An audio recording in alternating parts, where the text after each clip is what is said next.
Hi friends, എല്ലാവർക്കും നമസ്കാരം. എല്ലാവർക്കും സുഖമെന്ന് വിശ്വസിക്കുന്നു. ഇന്ന് ഞാൻ നിങ്ങളോട് ഷെയർ ചെയ്യുന്നത് ഒരു വൈറ്റ് ഫോറസ്റ്റ് പേസ്ട്രി കേക്കിൻ്റെ റെസിപ്പി ആയിട്ടാണ്. വളരെ ഈസി ആയിട്ടുള്ള റെസിപ്പിയാണ്, വളരെ പെട്ടെന്ന് ചെയ്തെടുക്കാൻ പറ്റുന്നതാണ്. ഇപ്പോൾ ഈ 2020 കഴിയാറായി 2021 നമുക്ക് കടക്കാൻ പോവുകയാണ്. അപ്പോൾ ന്യൂ ഇയറിനൊക്കെ നമുക്ക് വളരെ ഈസി ആയിട്ട് ചെയ്തെടുക്കാൻ പറ്റുന്ന നല്ല ടേസ്റ്റി ആയിട്ടുള്ള റെസിപ്പിയാണ്. ഇതിന് ഓവനൊന്നും വേണ്ട, നമ്മളൊരു പാനിൽ വെച്ചിട്ടാണ് ചെയ്തെടുക്കുന്നത്. അപ്പോൾ നിങ്ങളിത് ട്രൈ ചെയ്ത് നോക്കുക. നമ്മൾ കുറേയധികം കേക്കിൻ്റെ റെസിപ്പീസൊക്കെ ഇട്ടിട്ടുണ്ട്. അപ്പോൾ കാണാത്തവരെങ്കിൽ അതൊക്കെ കണ്ട് ട്രൈ ചെയ്ത് നോക്കുക.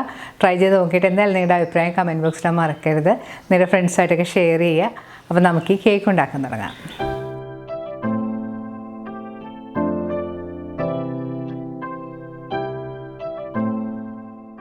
കേക്ക് ഉണ്ടാക്കാനായിട്ട് ആദ്യം 2 മുട്ടയുടെ വെള്ള ഒരു ബൗളിലേക്ക് പൊട്ടിച്ചിട്ട് കൊടുക്കാം. കേക്ക് ഉണ്ടാക്കാനായിട്ട് മുട്ട എടുക്കുമ്പോൾ പ്രത്യേകം ശ്രദ്ധിക്കേണ്ടത്, മുട്ട റൂം ടെമ്പറേച്ചറിലുള്ളതായിരിക്കണം. ഫ്രിഡ്ജിൽ നിന്നെല്ലാം കുറച്ച് സമയം പുറത്തെടുത്ത് വെച്ചതായിരിക്കണം. അതുപോലെ തന്നെ മുട്ട അടിക്കാൻ എടുക്കുന്ന ബൗള് ഒട്ടും വെള്ളമയം ഇല്ലാത്തതുമായിരിക്കണം. ഇനി മുട്ടവെള്ളയിലേക്ക് 1/2 കപ്പ് പൊടിച്ച പഞ്ചസാരയും 1 ടീസ്പൂൺ വാനില എസൻസും കൂടെ ചേർത്ത് കൊടുക്കണം. ഇനി നമുക്കിതൊരു ഹാൻഡ് ബ്ലെൻഡർ ഉപയോഗിച്ച് നന്നായിട്ട് ബീറ്റ് ചെയ്തെടുക്കണം. ഇപ്പം നിങ്ങളുടെ കയ്യിൽ ഹാൻഡ് ബ്ലെൻഡറിലൊന്നും ഇല്ലെങ്കിലും വിഷമിക്കേണ്ട, ഒരു വിസ്കോ ഫോർക്കോ ഉപയോഗിച്ചിട്ട് നന്നായിട്ട് ബീറ്റ് ചെയ്ത് ഇട്ടാലും മതി.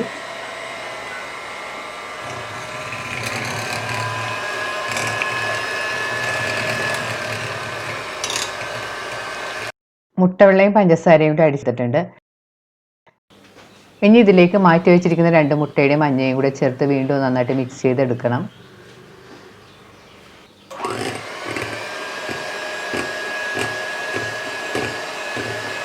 ഇനി ഇതിലേക്ക് ഞാൻ 3 ടേബിൾ സ്പൂൺ ഓയിലും കൂടെ ചേർത്ത് കൊടുത്തിട്ടുണ്ട്. നിങ്ങൾക്ക് വേണമെങ്കിൽ ബട്ടർ ഉരുക്കിയത് വേണമെങ്കിലും ചേർക്കാം, അല്ലെങ്കിൽ മണമില്ലാത്ത ഏതെങ്കിലും ഓയിൽ ചേർത്താൽ മതി. ഞാനിവിടെ സൺഫ്ലവർ ഓയിലാണ് ചേർത്തിരിക്കുന്നത്. ഓയിൽ ചേർത്തിട്ട് വീണ്ടും ഒന്ന് അടിച്ച് മിക്സ് ചെയ്തെടുക്കണം. ഇപ്പോൾ ഇൻഗ്രീഡിയൻസ് എല്ലാം കൂടി ഇതുപോലെ നന്നായിട്ട് അടിച്ചെടുത്തിട്ടുണ്ട്. നമുക്ക് ഇതിൻ്റെ പുറത്തേക്ക് ഒരു അരിപ്പ് വെച്ച് കൊടുക്കാം. ഇതിലേക്ക് 1/2 കപ്പ് മൈദ ഇട്ട് കൊടുക്കണം. ഇനി ഇതിലേക്ക് 1/4 കപ്പ് മിൽക്ക് പൗഡറും കൂടെ ചേർത്ത് കൊടുക്കാം. ഇനി ഇതിലേക്ക് 1 ടീസ്പൂൺ ബേക്കിംഗ് പൗഡറും കൂടെ ചേർത്ത് കൊടുക്കാം. അതിനുശേഷം ഇതൊന്ന് നന്നായിട്ട് അരിച്ചെടുക്കണം.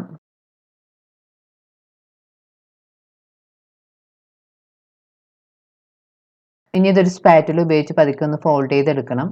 കൂടുതൽ ഓവർ മിക്സ് ചെയ്തിട്ടുണ്ടെങ്കിൽ നമ്മുടെ കേക്ക് ഹാർഡായി പോകും. ഇനി ഇതിലേക്ക് 2 ടേബിൾ സ്പൂൺ പാലും കൂടെ ചേർത്ത് വീണ്ടും ഒന്ന് പതുക്കെ മിക്സ് ചെയ്തെടുക്കണം. ഇപ്പോൾ നമ്മുടെ കേക്ക് ബാറ്റർ റെഡി ആയി കഴിഞ്ഞ് ഇനി നമുക്ക് കേക്ക് ഉണ്ടാക്കാൻ തുടങ്ങാം. കേക്ക് ഉണ്ടാക്കാനായിട്ട് ഞാനിവിടെ എടുത്തിരിക്കുന്നത് 7 ഇഞ്ചിൻ്റെ ഒരു കേക്ക് ടിന്നാണ്. അതിലേക്ക് ആദ്യം കുറച്ച് ബട്ടർ തടവി കൊടുക്കാം. ഇനി ഇതിലേക്ക് കട്ട് ചെയ്ത് വെച്ചിരിക്കുന്ന ഒരു ബട്ടർ പേപ്പർ ഇട്ട് കൊടുക്കാം. അതിൻ്റെ പുറത്തേക്കും കുറച്ച് ബട്ടർ തടവി കൊടുക്കണം.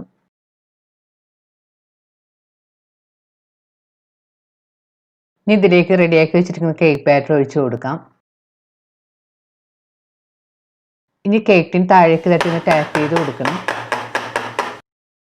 കേക്ക് ഉണ്ടാക്കാനായിട്ട് ഞാനിവിടെ ഒരു പാൻ ചൂടാക്കാൻ വെച്ചിട്ടുണ്ട്. അതിലേക്ക് നമുക്ക് ഇതുപോലെ ഒരു സ്റ്റാൻഡ് ഇട്ട് കൊടുക്കണം. ഇനി പാൻ മൂടി സ്റ്റവ് ഒരു മീഡിയം ഫ്ലെയിമിൽ വെച്ചിട്ട് 7 മിനിറ്റ് പ്രീ ഹീറ്റ് ചെയ്യണം. ഇപ്പോൾ പാൻ മൂടി വെച്ചിട്ട് 7 മിനിറ്റ് ഒക്കെ ഇട്ടിട്ടുണ്ട്. ഇനി നമുക്ക് തുറന്ന് നോക്കാം. ഇപ്പം നന്നായിട്ട് ചൂടായി വന്നിട്ടുണ്ട്. ഇനി ഇതിലേക്ക് നമുക്ക് റെഡിയാക്കി വെച്ചിരിക്കുന്ന കേക്കിനെ ഇറക്കി വെച്ച് കൊടുക്കാം. കേക്ക് ടിൻ വെക്കുമ്പോഴത്തേക്കും പ്രത്യേകം ശ്രദ്ധിക്കണം, കൈയൊന്നും പാനിൽ മുട്ടാതെ. പാൻ നല്ല ചൂടായിരിക്കും, അപ്പോൾ കൈയൊന്നും പൊള്ളാതെ ശ്രദ്ധിക്കുക. വീണ്ടും പാൻ മൂടി വെച്ച് 2 മിനിറ്റ് ഹൈ ഫ്ലെയിമിൽ വെക്കുക. അതിന് ശേഷം ഒരു 40 മിനിറ്റ് നമുക്ക് ലോ ഫ്ലെയിമിൽ വെച്ച് കുക്ക് ചെയ്യാം. പ്രത്യേകം ശ്രദ്ധിക്കുക, 2 മിനിറ്റ് ഹൈ ഫ്ലെയിമിൽ വെക്കുക. അതിന് ശേഷം ഒരു 40 മിനിറ്റ് ലോ ഫ്ലെയിമിൽ വെച്ച് കുക്ക് ചെയ്താൽ മതി. ഇടയ്ക്ക് തുറന്ന് നോക്കേണ്ട കാര്യമൊന്നുമില്ല. ഒരു 30 മിനിറ്റ് കഴിയുമ്പോഴത്തേക്ക് നമുക്ക് വേണമെങ്കിൽ തുറന്ന് നോക്കാം. ഇപ്പോൾ കേക്ക് കുക്ക് ചെയ്യാൻ വെച്ചിട്ട് ഒരു 40 മിനിറ്റ് എല്ലാം ആയിട്ടുണ്ട്. ഇനി നമുക്ക് പാൻ തുറന്ന് നോക്കാം. പാൻ്റെ മൂടി മാറ്റിയതിന് ശേഷം ഒരു സ്ക്യൂവറോ കത്തിയോ വെച്ചിട്ട് കുത്തി നോക്കാം. ഇപ്പോൾ കേക്ക് സ്ക്യൂവറിലൊന്നും ഒട്ടിപ്പിടിക്കാതെ നല്ല പാകത്തിന് കുക്കായി വന്നിട്ടുണ്ട്. ഇനി കേക്ക് പുറത്തെടുത്ത് തണുക്കാനായിട്ട് നമുക്ക് മാറ്റി വെക്കാം. ഇപ്പോൾ കേക്ക് തണുത്ത് വന്നിട്ടുണ്ട്. ഇനി കേക്കിൻ്റെ സൈഡെല്ലാം കത്തി കൊണ്ടൊന്ന് വിടിയിപ്പിച്ചെടുത്തതിന് ശേഷം നമുക്ക് കേക്ക് പുറത്തേക്ക് എടുക്കാം. കേക്ക് പുറത്തേക്ക് എടുത്തതിന് ശേഷം അതിൻ്റെ പുറകിലുള്ള ബട്ടർ പേപ്പറൊക്കെ നമുക്ക് പൊളിച്ച് കളയാം.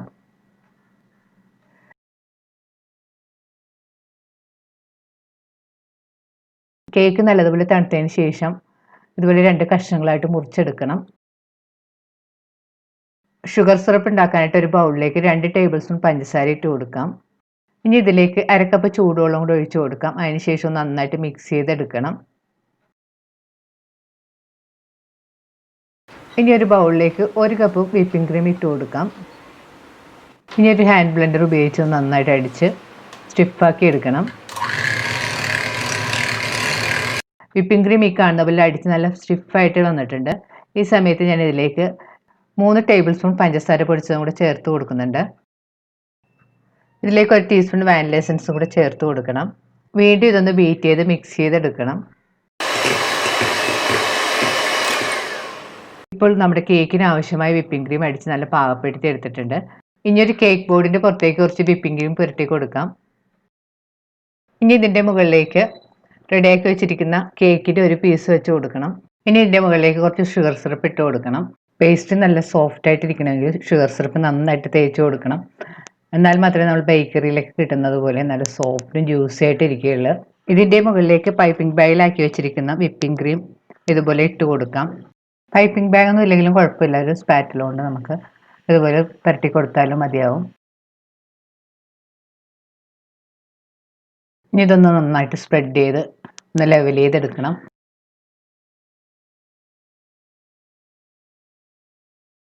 ഇനി ഇതിൻ്റെ മുകളിലേക്ക് മാറ്റി വെച്ചിരിക്കുന്ന കേക്ക് പീസ് വെച്ച് കൊടുക്കാം. ഇതിൻ്റെ മുകളിലേക്ക് ഷുഗർ സിറപ്പ് പുരട്ടി കൊടുക്കാം. വീണ്ടും ഇതിൻ്റെ മുകളിലേക്ക് നമുക്ക് വിപ്പിംഗ് ക്രീം ഇട്ട് കൊടുക്കാം.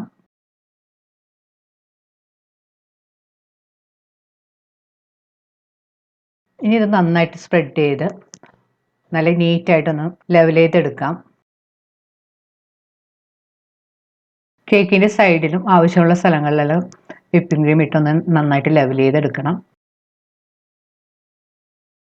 കേക്ക് കാണുന്ന പോലെ നന്നായിട്ട് ലെവൽ ചെയ്തെടുത്തിട്ടുണ്ട്. ഇനി ഇതിൻ്റെ മുകളിലേക്ക് ഗ്രേറ്റ് ചെയ്ത് വെച്ചിരിക്കുന്ന കുറച്ച് വൈറ്റ് ചോക്ലേറ്റ് ഇട്ട് കൊടുക്കാം. വൈറ്റ് ചോക്ലേറ്റ് കേക്കിൻ്റെ മുകളിലെല്ലാം ഇട്ട് കഴിഞ്ഞതിന് ശേഷം നമുക്ക് ഇതുപോലെയുള്ള കഷ്ണങ്ങളായിട്ട് മുറിച്ചെടുക്കണം. ഞാൻ ഇതുപോലെ 4 പീസായിട്ടാണ് മുറിച്ചെടുത്തിരിക്കുന്നത്. മൊത്തം നമുക്ക് മുറിച്ച് കഴിയുമ്പോഴത്തേക്ക് 8 പീസ് കേക്ക് കിട്ടും.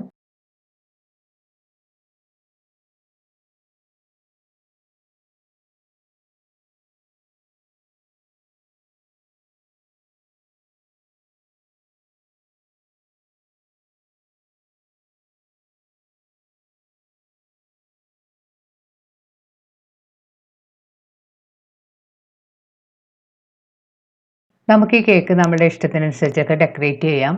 ഞാനിവിടെ ബാക്കിയുള്ള വിപ്പിംഗ് ക്രീം കൊണ്ട് പൈപ്പിംഗ് ബാഗിൽ സ്റ്റാർ നോസിലിട്ടിട്ട് അതിൻ്റെ മേലിൽ ചെറിയ ഫ്ലവേഴ്സ് ഉണ്ടാക്കി കൊടുത്തിട്ടുണ്ട്. അതിൻ്റെ മേലിൽ ചെറി വെച്ച് ഡെക്കറേറ്റ് ചെയ്തിട്ടുണ്ട്. ഇപ്പോൾ നമുക്ക് വളരെ പെട്ടെന്ന് ഉണ്ടാക്കിയെടുക്കാൻ പറ്റുന്ന നല്ല ടേസ്റ്റിയുമായ വൈറ്റ് ചോക്ലേറ്റ് പേസ്റ്റ് റെഡി ആയിട്ടുണ്ട്. അപ്പം നിങ്ങളും ട്രൈ ചെയ്ത് നോക്കുക. ഈ ന്യൂ ഇയറിനൊക്കെ നമുക്ക് ഉണ്ടാക്കാൻ പറ്റിയ ഒരു അടിപൊളി റെസിപ്പിയാണ്. ട്രൈ ചെയ്ത് നോക്കിയിട്ട് നിങ്ങളുടെ അഭിപ്രായം കമൻറ്റ് ബോക്സിൽ മറക്കരുത്. നിങ്ങളുടെ ഫ്രണ്ട്സായിട്ടൊക്കെ ഷെയർ ചെയ്യുക. വീണ്ടും ഇതുപോലെ നല്ല റെസിപ്പി ആയിട്ട് നമുക്ക് കാണാം. താങ്ക്